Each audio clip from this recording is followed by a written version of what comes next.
Welcome to the PowerSpeakingPro channel. This is where I give you tips to help you improve your speaking and communication skills. Hi, my name is George Manette and glad to have you aboard. When you tell a story, does it have a point? Or is it just a story without any point? So if your story doesn't have a point, what's the point of your story? I believe that every story has to have a point and a message.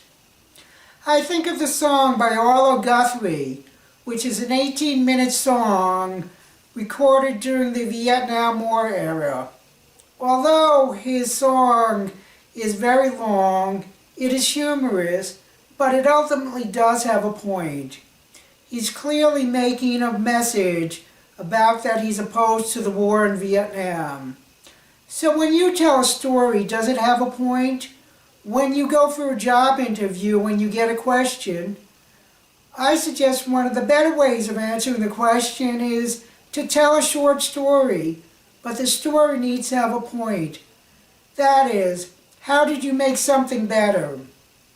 How did you fix a situation? How did you increase sales? So the interviewer will get two messages from you.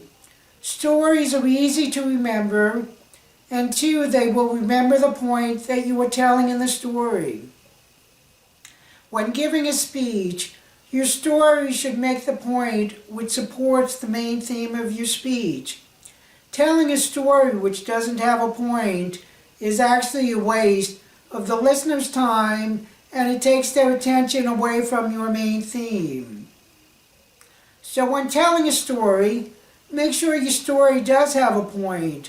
Your listener will remember your point much better than if you just try to explain it without a story. Thank you for watching. Please subscribe, and I'll see you next time.